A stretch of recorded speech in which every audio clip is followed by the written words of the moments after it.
Okay, this one may be a little heart-wrenching.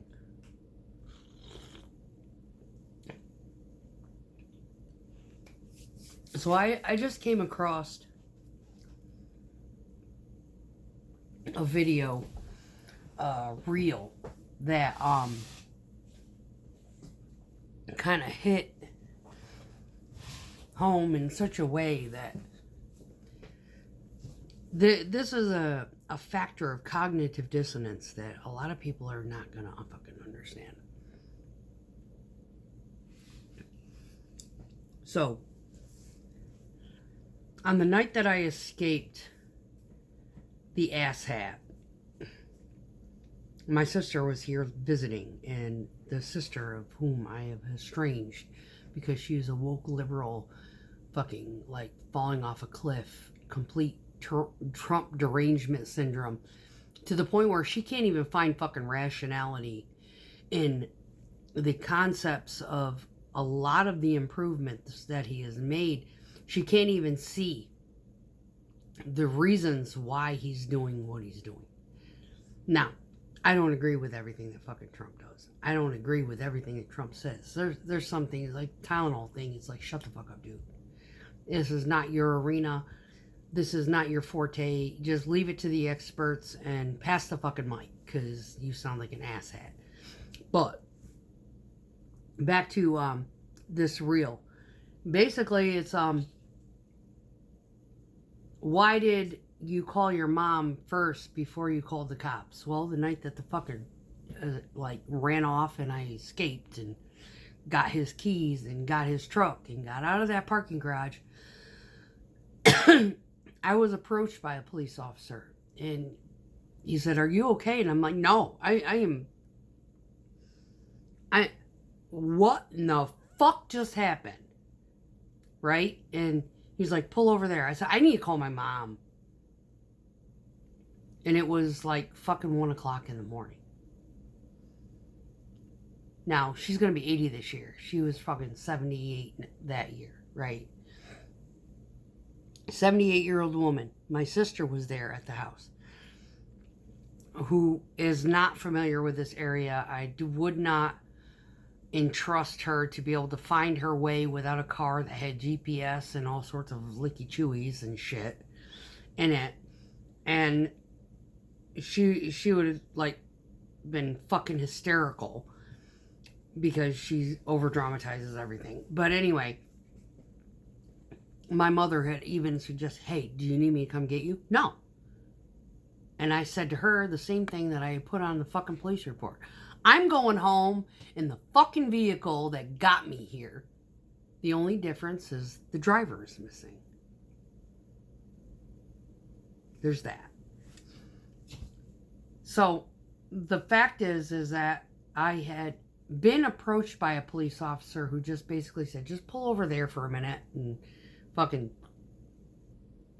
wait a minute, and we'll call, whatever." Well, it took them too fucking long to get there, for whatever it's worth. I went back to the parking garage because for some reason I sat there thinking, shit, did I get my receipt? Fucking neurotic, overachiever, whatever. Anyway, the guy's like, "You're good. We saw you leave." I was like, "I didn't get my little ticket thing." He's like, "You're right, you didn't." I was like, I'm hysterical. I said, "Pardon me, I'm sorry, I don't,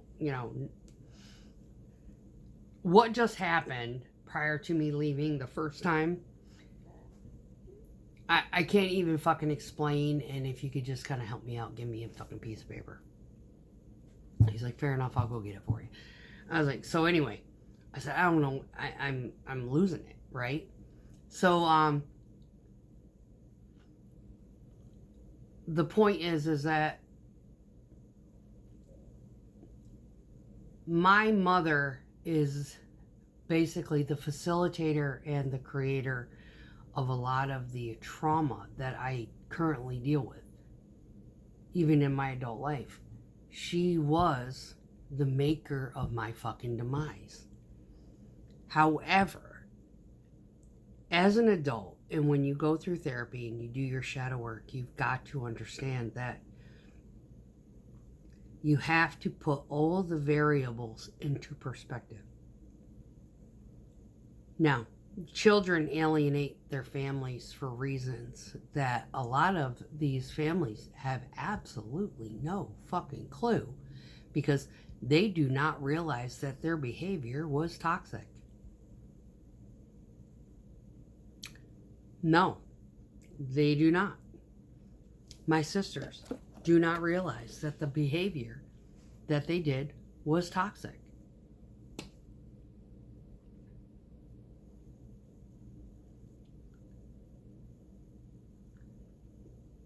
And my mother did not realize up until probably about 4 years ago. She apologized to me. I remember there was no snow on the ground. So it had to have been probably about 9 months after the final escape discard. And it was a reverse discard at that.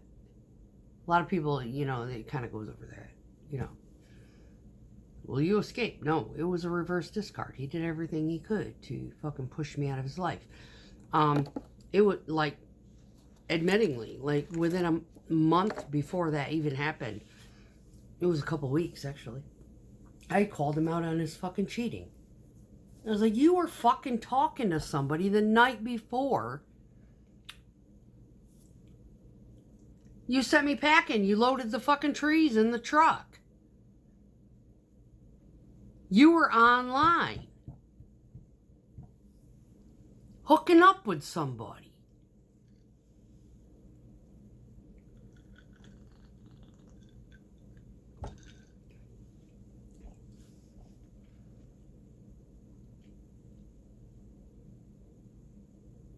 Why did I keep going back? That's a big question. I ask myself, what the fuck was I thinking?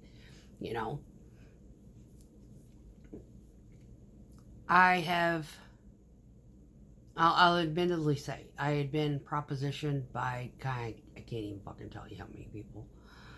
And I had refused and denied.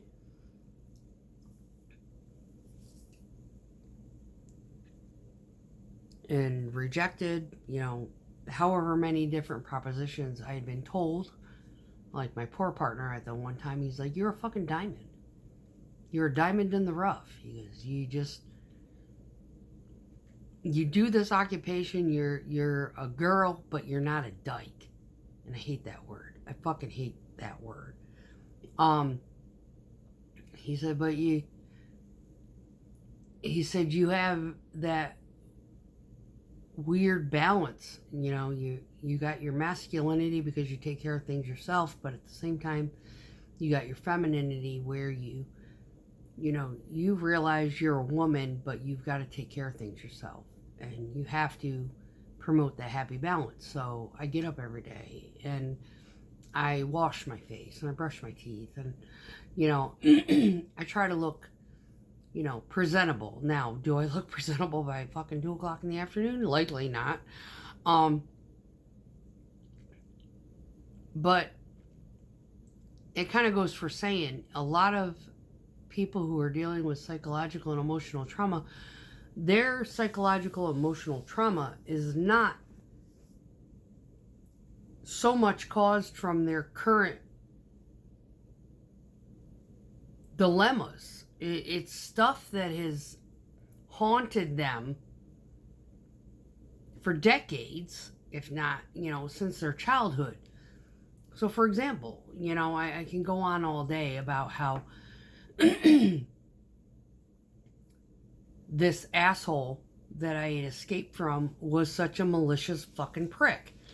I'm just grateful that the girl that he had either fucked around on me with or had hooked up with me after has, kicked his ass to the curb and has moved on and found love and is living her best life.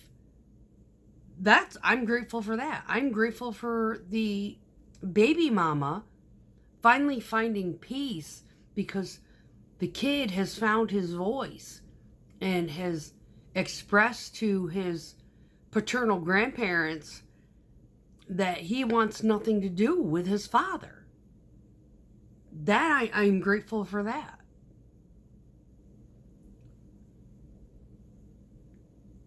It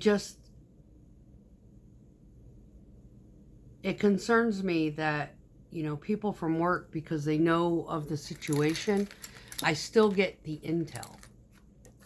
And now there's a new one. And it is bothering me. It's like, God, is she gonna become a missing persons? Or is she gonna be the one to finally send his ass to prison?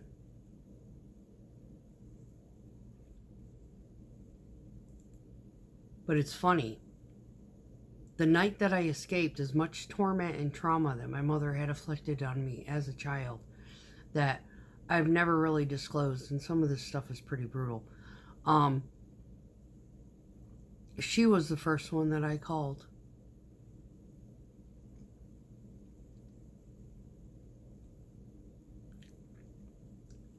You see,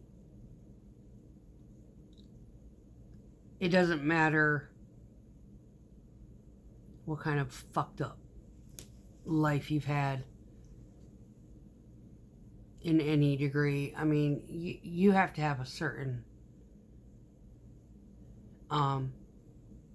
level of complete disdain and pure hatred to not think for 1 second that if you were in a compromising position to where you, like, the first person that you need to call, like the first person that I called when I saw the flip start to take place and shit started to kind of go south, before I ended up having to go into a wild sprint chasing after him to get the keys to the truck to get my life out of it, was my poor buddy who thought I was a diamond, his daughter, who stayed on the phone for a good minute listening to the argument. And it wasn't even an argument. It was just him being a jerk. You're so negative. Yeah, because you're a fucking douche. You got nothing positive to think about.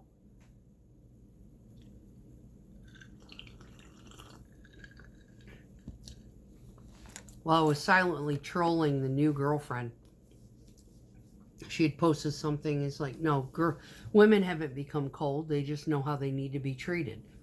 And I liked her comment. And baby mama was like, yeah, you liked her comment. I was like, yeah, I agree. But maybe she'll take notice.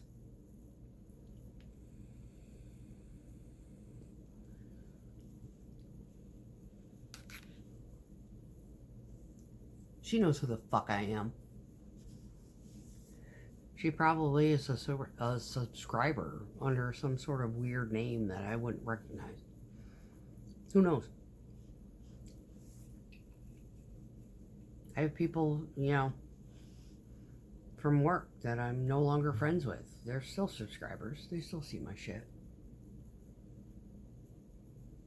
I keep my company out of it. I keep my name out of it. It's a principle.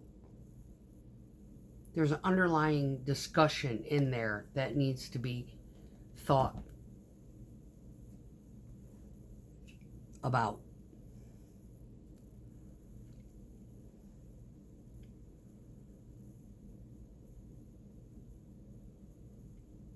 Emotional and psychological torment is worse than physical. The bruises will fade and you will forget. I had a cracked jaw from my first marriage. Right there.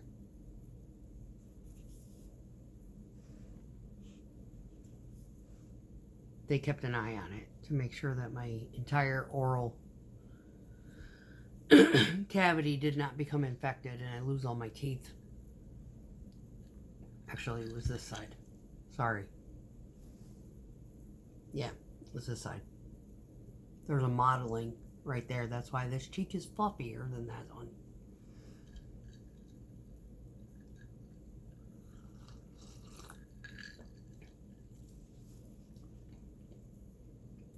I fought back. I was rescued. Nothing happened to him. X-rays were taken. Yes, I have them in my stuff out in the garage.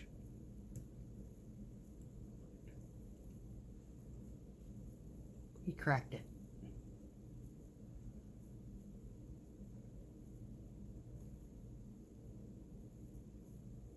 I broke his nose.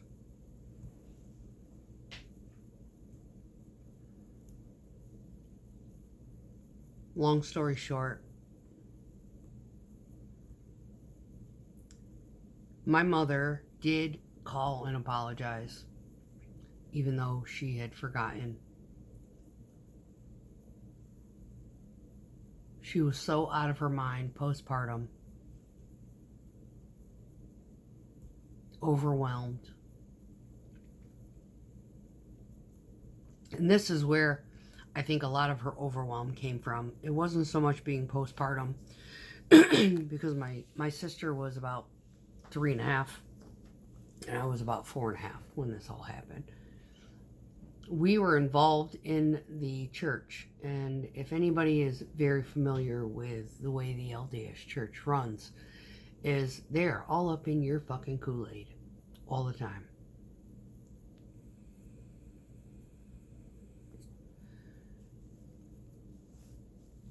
I think that was a huge contributing factor to her reaction. And I do, in some ways, blame the LDS for what had occurred that day that had caused a rift and a perspective in me as neurodivergent as I am, because I was born breech. So I went without a lot of oxygen for a long time. Putting two to two together, fitting all the pieces together, because my mother was always a very loving and giving soul. She was always there to help. But at the same time, it was almost like a communal narcissism. It was, she wasn't getting the praise and the adoration at home because it was her responsibility as being a mother. You take care of your fucking kids, order us around. But her way of ordering us around was completely unhealthy, and her upbringing did not help.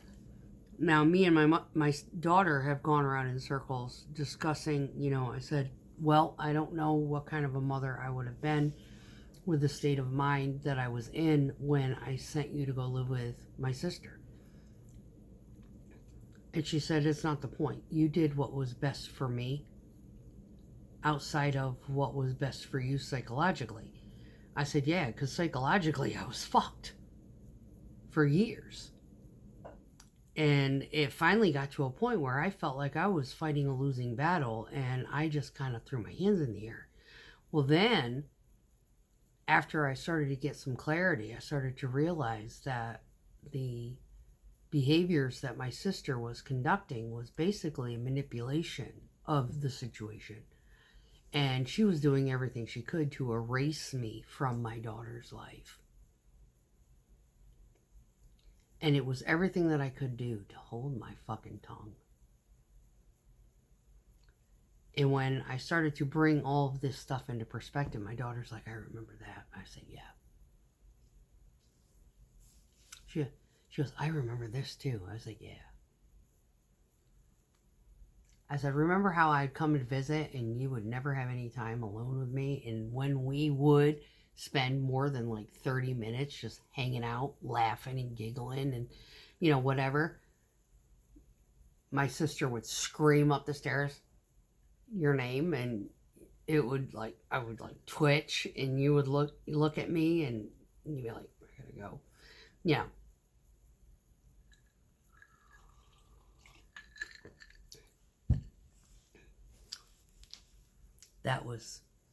the unhealthy aspects of it. I said, don't think that I wasn't aware. And we had a very long talk the week that I was there. While she was nursing her kid, we would talk about stuff. I said, on a perspective of evil, I have been raised and surrounded by it by my whole life. And it was my focus by giving my child to be cared for by my sister that she would not be surrounded by evil her entire life. And that is where I fucked up. She would have been better off with me. I mean, I think back on it and I'm sitting there thinking maybe I should have just gone on welfare and raised my daughter under the welfare system with little to nothing until she was 5.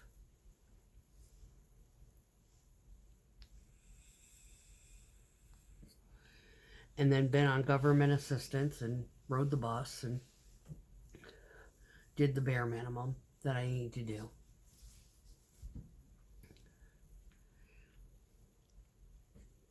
And by the time she was in about 3rd grade, I might have been able to get back on my feet. But I would have been there for her. There are certain scenarios that people run into where I never grew up in the, government assistance program. So I didn't understand how it worked or how to get it to help myself in that situation, being a single mother. My daughter's father was completely absent. My sister tried to keep him involved, but he wasn't really there. And then by the time she was about 9 years old, he estranged her.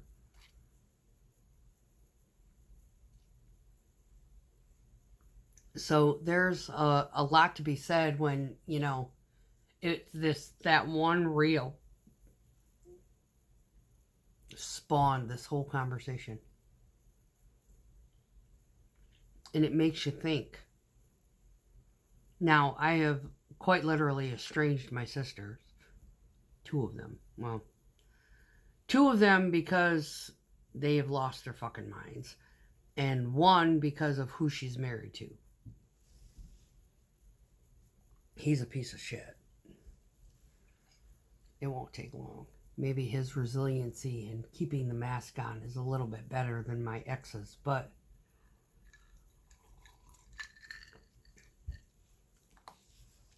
I haven't heard much from her. And my mom is trying to maintain being like the referee. She's got 3 daughters that hate each other, 4 daughters that hate each other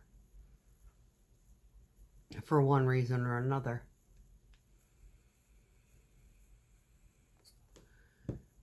I am the villain.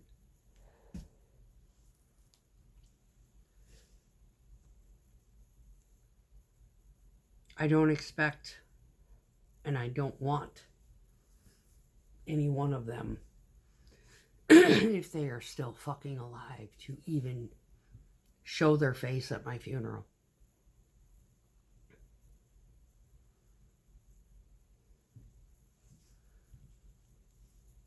I would prefer my buddies from high school, like the one that has basically been pursuing me for 30 years, and the one that is in upstate New York that, was like, hey, I want to go skiing, I'll pay your way. I still owe him $30. That guy. And God help me if the one that survives fucking cancer, yeah, if they're ever at my funeral, yeah, I would love for them to speak on my behalf.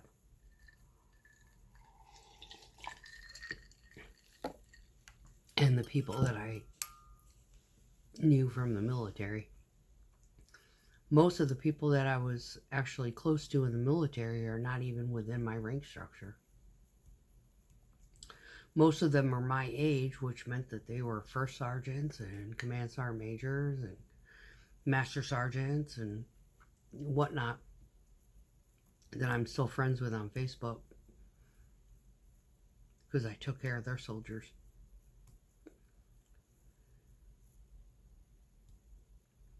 I was born in the wrong era, the wrong decade.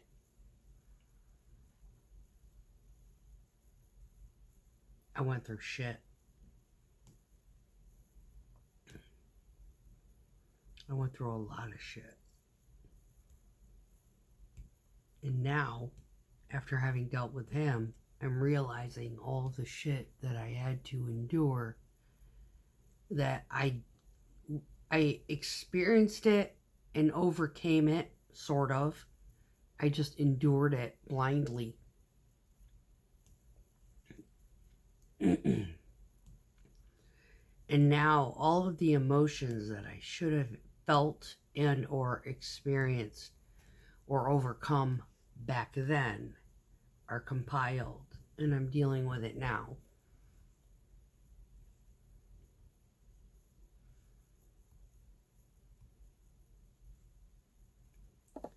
The saddest point that I can make is that throughout my life, all I have ever wanted was to be loved and appreciated.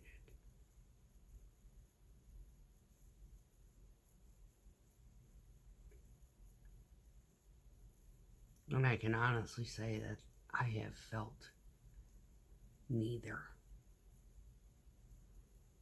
from anywhere.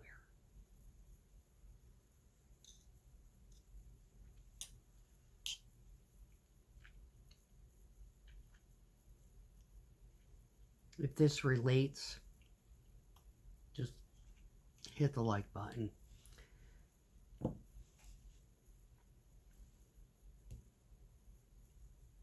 I don't beg for subscriptions because I don't get paid for this.